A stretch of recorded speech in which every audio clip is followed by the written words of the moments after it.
Hello friends, कैसे हैं आप लोग। उम्मीद करते हैं कि आप लोग अच्छे होंगे। और मैं हूं चंदन प्रजापति और मैं आपको अपने YouTube चैनल से हार्दिक स्वागत अभिनंदन करता हूं। और हम आज जो है केमिस्ट्री से कुछ ऐसे ऐसे अधातुओं को और धातुओं को आप लोग के बीच परोसने वाला हूं जिसे देखकर आप लोग का मन गदगद हो जाएगा। तो बंधु देखिए क्या है ना कि ये सारे जो हैं एक तरह से मतलब कि अलग पार्ट हैं, अलग से इसको पढ़ना है, समझ गए। Hydrogen special, oxygen special, nitrogen special, सबका स्पेशलिस्ट जानेंगे कि आखिर हाइड्रोजन का क्या काम है, ऑक्सीजन का क्या है, नाइट्रोजन का क्या है। इसी तरह से मैं बारी बारी से जिससे सवाल पूछे जाते हैं सिर्फ उसी को आप लोग के दिमाग में ठोक दूंगा। ठीक है बंधु, तो आइए हम बिना समय को गवाते हुए लेकर चलते हैं आपको हाइड्रोजन की ओर। ठीक है, तो हाइड्रोजन बंधु, आइए हाइड्रोजन। वैसे हाइड्रोजन के बारे में आप लोग जानते हैं, कैवेंडिश इसके खोज किए थे, ऑक्सीजन प्रिस्टले सब रहने दीजिए, और सब नहीं पूछता है। पूछता क्या है, देखिए सबसे पहला पॉइंट जो मैं लिखा हूं, ऊर्जा मान सबसे अधिक होता है हाइड्रोजन का। किसका? जैसे कि हम पढ़ रहे हैं हाइड्रोजन ना, तो इसी के बारे में बात करेंगे। कह रहा ऊर्जा मान सबसे अधिक होता है। किसका ऊर्जा मान सबसे अधिक होता है? तो हाइड्रोजन का।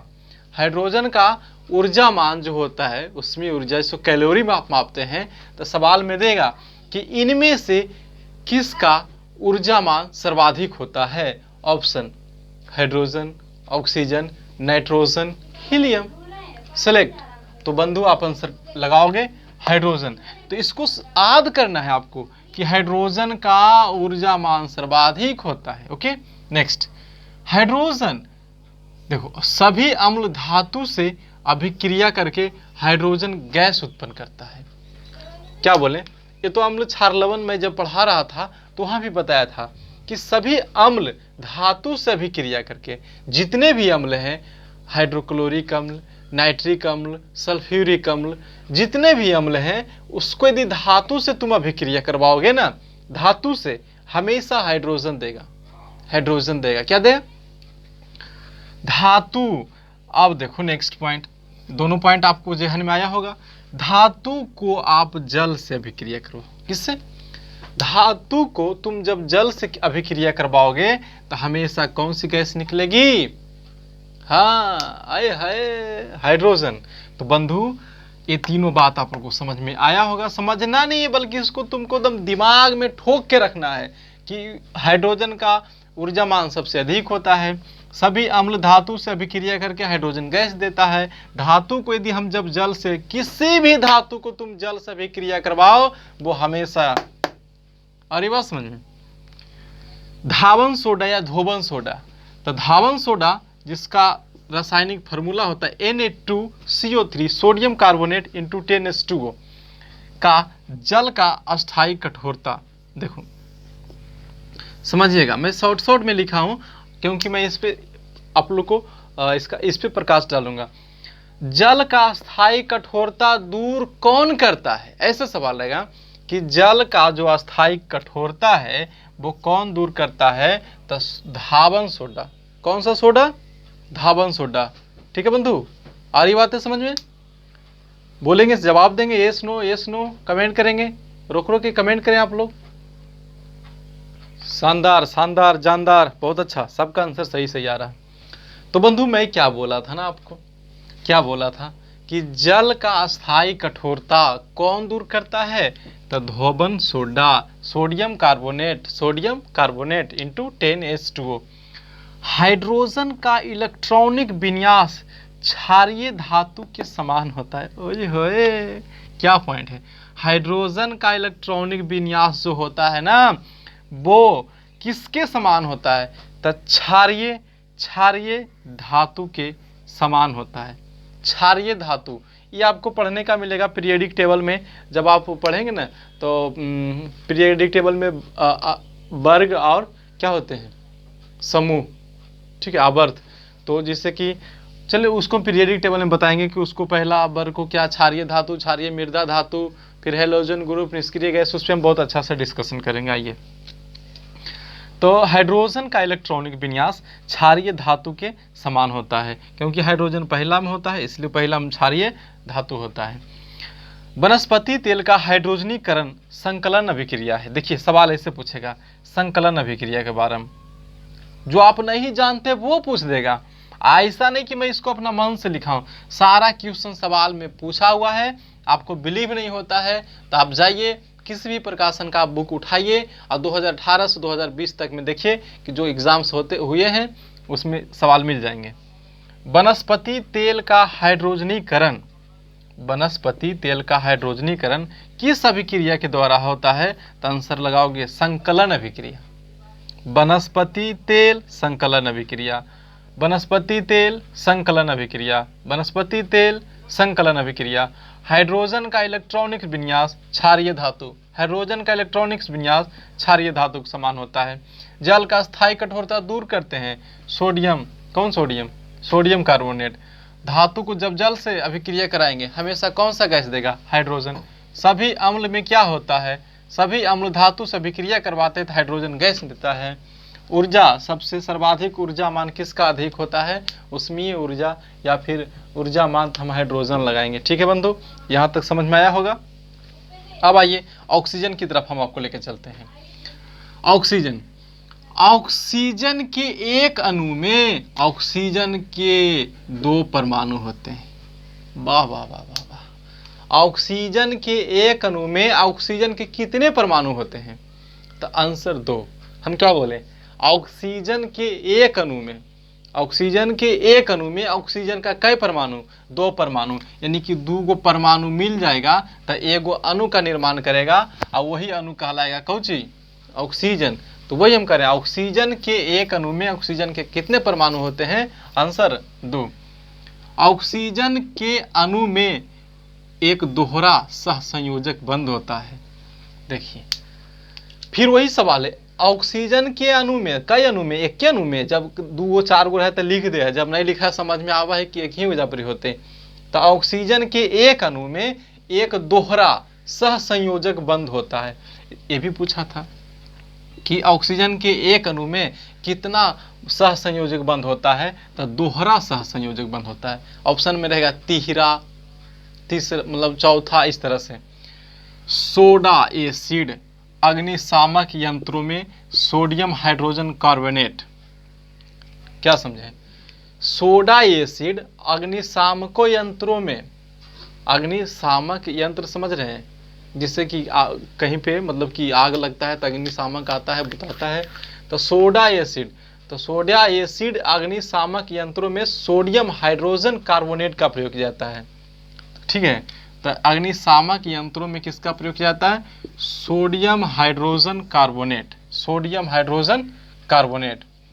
वायुमंडल में, वायुमंडल में सर्वाधिक तत्व क्या है? तो हम उप धातु का वीडियो में जो मैं ट्रिक दिया था, ये वो पढ़ जाओ, जिसमें मैं 7 धातुओं को आपको चुटकी पर याद करवाया था। वहाँ पे बहुत अच्छा से हम इसको बताए थे कि वायुमंडल में सर्वाधिक तत्व कौन है, सर्वाधिक धातु कौन है, शरीर में सर्वाधिक तत्व कौन है, सर्वाधिक धातु कौन है, और ट्रिक के माध्यम से भी अल फेंकना, ओस या अल फेंकना, है ना। चलिए नेक्स्ट आगे आते हैं नाइट्रोजन की तरफ। नाइट्रोजन 7 नंबर पे आता है। खाद्य पदार्थों को ऑक्सीकृत होने से रोकता है। आए हाय, ये तो बड़ा खतरनाक बात है।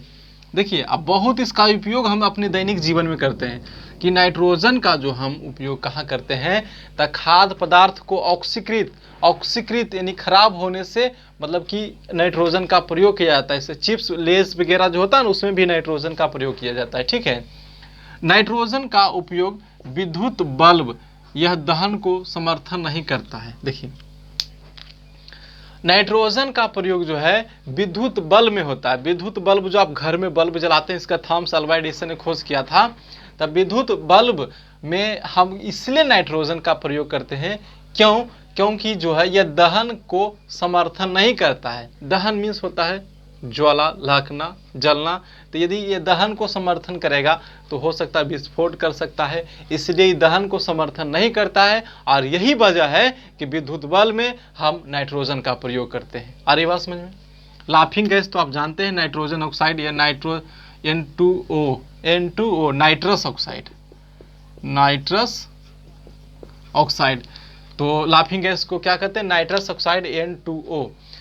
नाइट्रस ऑक्साइड का उपयोग हम कहाँ करते हैं, इससे देखिए बहुत अच्छा सवाल आएगा। N2O नाइट्रस ऑक्साइड दंत चिकित्सकों द्वारा अनस्थेटिक, ठीक है बंधु, दंत चिकित्सकों द्वारा अनस्थेटिक रूप, जब दंत चिकित्सक मतलब दांत का जो चिकित्सा होता है, जो इलाज करता है, वहां पे हम N2O गैस का प्रयोग किए जाते हैं। तो अब जैसे दंत चिकित्सक समझिएगा N2O मारिएगा, laughing gas N2O। Hydrogen का प्रयोग विद्युत दोल में काहे होता है, तो दहन को समर्थन नहीं करता है। खाद्य पदार्थ में ऑक्सीकृत होने से क्या करता है, नाइट्रोजन बचाता है। और रहिए NO2 क्या बोलेंगे, NO2 को नाइट्रोजन डाइऑक्साइड, जिसे CO2 को क्या बोलते हैं, कार्बन डाइऑक्साइड, तो NO2 को नाइट्रोजन डाइऑक्साइड का ध्रुव या फ्यूमस कैसा रंग का होता है, डायरेक्ट याद कीजिएगा, भूरा रंग का होता है। ठीक है, डायरेक्ट क्वेश्चन हिट करेगा कि नाइट्रोजन डाइऑक्साइड का ध्रुव फ्यूमस किस कलर का, किस रंग का होता है, आंसर मार्क कीजिएगा क्या, भूरा रंग का। किसका, भूरा रंग का। विद्युत बल्ब में आमतौर पर कौन सी गैस भरी जाती है, बोलेंगे बंधु, कौन सी गैस भरी जाती है, विद्युत बल्ब में आमतौर पर कौन सी गैस भरी जाती है, तो आप बोलोगे निष्क्रिय गैस। क्या बोलोगे, तो विद्युत बल्ब में आमतौर पे नाइट्रोजन गैस भरी जाती है। कौन सी गैस, नाइट्रोजन गैस। ठीक है बंधु। अधातु का व्यापक उपयोग, अधातुओं का व्यापक उपयोग, अधातु समझ रहे हैं, धातु, अधातु, उपधातु, इतना अच्छा समय पढ़ाया हूँ। आप फिजिक्स का प्लेलिस्ट में जाइए और वहाँ पे धातु, अधातु, बल, संवेग, कार्य सबको मैं, अब रहने दीजिए, ज़्यादा नहीं है ना। तो अधातु का व्यापक उपयोग मतलब कि अधातुओं को सबसे ज़्यादा कहाँ उपयोग करते हैं, तो खाद में। किसमें, खाद में। डायरेक्ट क्वेश्चन पूछेगा, अधातुओं का उपयोग सर्वाधिक मात्रा में कहाँ किया जाता है, आंसर खाद में। तीखी गंध, सबसे खराब, सड़ल, एकदम खराब तीखा गंध कौन देता है, तो अमोनिया। क्या देता है, अमोनिया। जब आप पेशाब करते हैं तो यूरिया होता है, और वही यूरिया तकरीबन कुछ समय बाद अमोनिया गैस में बदल जाता है। ठीक है, तो अमोनिया का व्यापक निर्माण, हाँ यह देखिए व्यापक नहीं बल्कि व्यावसायिक, ये बढ़िया बात है। अमोनिया का व्यावसायिक निर्माण, व्यावसायिक मतलब कि खरीद बिक्री करने, व्यवसाय करने में। ठीक है, अमोनिया का व्यावसायिक निर्माण, हम तो अभी तो बताए थे कि जब हम पेशाब करते हैं तो यूरिया रहता है और वही यूरिया अमोनिया में बदलता है, लेकिन हम अमोनिया का व्यावसायिक निर्माण किससे करते हैं, तो हाइबर विधि से। किस विधि से, हाइबर विधि से। हाइबर विधि से अमोनिया का निर्माण व्यावसायिक रूप से किस विधि से, तो हाइबर विधि से। ओके। तापीय अपघटन के अमोनियम नाइट्रेट, जब तापीय अपघटन करके हम अमोनियम नाइट्रेट को उत्पन्न करते हैं तो उस समय क्या, N2O नाइट्रस ऑक्साइड और जल बनता है। तापीय अपघटन अमोनिया नाइट्रेट को, जब आप अमोनिया नाइट्रेट को गर्म करोगे तो क्या बनेगा, N2O और जल, यानी नाइट्रस ऑक्साइड और जल। ओके बंधु, तो उम्मीद करते हैं कि हाइड्रोजन, ऑक्सीजन, नाइट्रोजन आप लोगों को समझ में आया होगा। और अभी बहुत सारा हम लाएंगे, फास्फोरस, आयोडीन, सल्फर, सबको हम काफ़ी अच्छा से बारी बारी से बुलाएंगे, अब आप लोग से मिलवाएंगे। ठीक है, तो देखिए थोड़ा सा अलग से यहाँ पे कुछ लिखा हूँ बीच में, उससे पहले मैं थोड़ा सा इसको देख लेते हैं। सीमेंट का मुख्य घटक, सीमेंट तो आप लोग देखबे करते हैं, घर में रहता है, सिलिका होता है, SiO2, सिलिका। सीमेंट का मुख्य घटक सिलिका। लेड नाइट्रेट को जोरदार ढंग से गर्म करने पर, अरे वाह, ये का lead nitrate, lead Pb, lead nitrate को जोरदार, एकदम जोरदार, लेड नाइट्रेट को जोरदार ढंग से गर्म करने पर क्या होगा, तो क्या होगा, कुछ नहीं होगा, नाइट्रोजन डाइऑक्साइड निकलेगा। Nitrogen dioxide NO2। जब किसको, लेड नाइट्रेट को जोरदार ढंग से आप गर्म कीजिएगा तो NO2 गैस निकलेगा। ठीक है, ओके। अब आते हैं, देखिए कण, कण को मोल कहते हैं, मोल को अणु कहते हैं। ठीक है, तो देखिए इससे दो सवाल पूछे हैं, दोनों में लिखा हूं। कण का परिचय किसने करवाया था? परिचय, इंट्रोडक्शन, तो ओस्टवाल्ड, ओस्टवाल्ड, ओस्टवाल्ड, ओस्टवाल्ड। कण का परिचय ओस्टवाल्ड कब? 1986 ईस्वी में। और कण, कण, कण शब्द किसने दिया था? डेमोक्रिटस, डेमोक्रिटस, डेमोक्रिटस, या फिर अणु कहे। ठीक है, परिचय कहेगा ओस्टवाल्ड, शब्द कहेगा डेमोक्रिटस। पदार्थ का सबसे छोटा कण, यौगिक का सबसे छोटी संभव इकाई। देखिए बंधु, इसमें लोचा है। ठीक है, ये दोनों में, हम दोनों में अणु लिखे हैं, आप लोग को लग रहा हो कि हम गलती लिख दिए हैं। आप लोग जानते हैं कि पृथ्वी पर पदार्थ का सबसे न्यूनतम या छोटी इकाई परमाणु है, और जब दो परमाणु आपस में मिलती है तो एक अणु का निर्माण करती है। ठीक है, आप लोग जानते हैं, मैं भी जानता हूं।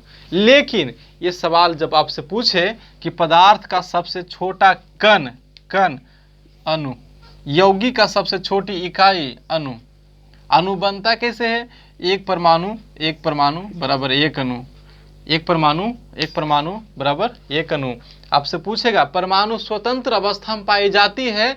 नहीं, यही है, परमाणु जो है स्वतंत्र अवस्था में नहीं पाया जाता है, क्योंकि परमाणु किसी पदार्थ में पाया जाता है, क्योंकि पदार्थ में दो परमाणु मिनिमम कम से कम होंगे, तब जाकर के एक पदार्थ का निर्माण, अणु का निर्माण करेगा, और वही अणु अणु मिलकर के पदार्थों का निर्माण, यौगिकों का निर्माण करता है। ठीक है बंधु, तो आपको आज का जो शानदार जानदार इसको याद रखेंगे, कण, कण का परिचय ओस्टवाल्ड, और इसको दिए थे शब्द कौन? डेमोक्रिटस। और मैं थोड़ा सा एक बार रिवीजन, शॉर्ट रिवीजन आते हैं आप लोग को, लोग के शॉर्ट में आइएगा। देखिए हाइड्रोजन, हाइड्रोजन उष्मीय मान सर्वाधिक होता है। अम्ल में, अम्ल से अम्ल धातु से अभिक्रिया करके हाइड्रोजन गैस देता है। धातु को जल से करेंगे तो हाइड्रोजन गैस देगा। धोबन सोडा, धोबन सोडा अस्थायी कठोरता को दूर करता है। हाइड्रोजन का इलेक्ट्रॉनिक विन्यास क्षारीय धातु के समान होता है। वनस्पति तेल संकलन अभिक्रिया, वनस्पति तेल संकलन अभिक्रिया। सीमेंट का सिल्का, सीमेंट का सिल्का। ऑक्सीजन में एक अणु में दो परमाणु, एक अणु में दो परमाणु। ऑक्सीजन के एक अणु में दोहरा सहसंयोजक बंध होता है। सोडा एसिड अग्निशामक यंत्र में सोडियम हाइड्रोजन कार्बोनेट बना का प्रयोग करता है। वायुमंडल में सर्वाधिक मात्रा में तत्व, तो ये तो बताए हैं, पीछे देख लीजिए, ऐसा ऑक्सीजन होता है। कण परिचय ओस्टवाल्ड, और नाम दिए थे डेमोक्रिटस। चलिए, लेड नाइट्रेट को जोरदार ढंग से गर्म कीजिएगा तो नाइट्रोजन डाइऑक्साइड बनेगा, नाइट्रोजन डाइऑक्साइड बनेगा। खाद्य पदार्थों का ऑक्सीकृत होने से बचने के लिए नाइट्रोजन का प्रयोग किया जाता है। नाइट्रोजन का प्रयोग विद्युत बल्बों को दहन समर्थन नहीं करता है, इसीलिए इसका प्रयोग करते हैं। लाफिंग गैस N2O, और दंत चिकित्सक में इसका N2O का उपयोग होता है। और NO2 का ध्रुव फ्यूमस हमेशा भूरा रंग का होता है। विद्युत बल्ब में आमतौर पर नाइट्रोजन का प्रयोग किया जाता है। धातु का व्यापक उपयोग खाद्य सामग्री में किया जाता है। तीखा गंध अमोनिया देता है।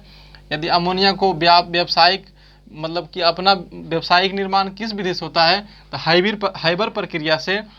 जब हम अमोनिया नाइट्रोड को तापीय अपघटन करते हैं, गर्म करते हैं, तो नाइट्रस ऑक्साइड और जल बनता है, नाइट्रस ऑक्साइड और जल बनता है। तो बंधु, उम्मीद करते होंगे कि ये तीनों आप लोगों को समझ में आया होगा। अब जो है, हम इसके बाद में बहुत ही जो भी मतलब जिससे सवाल पूछे जाते हैं उसको मैं चुन कर पकड़ करके लाऊंगा यहाँ पे, और आप लोग से मुलाकात करवाऊंगा। ठीक है बंधु, तो आप लोग थोड़ा सा हमें सपोर्ट करें।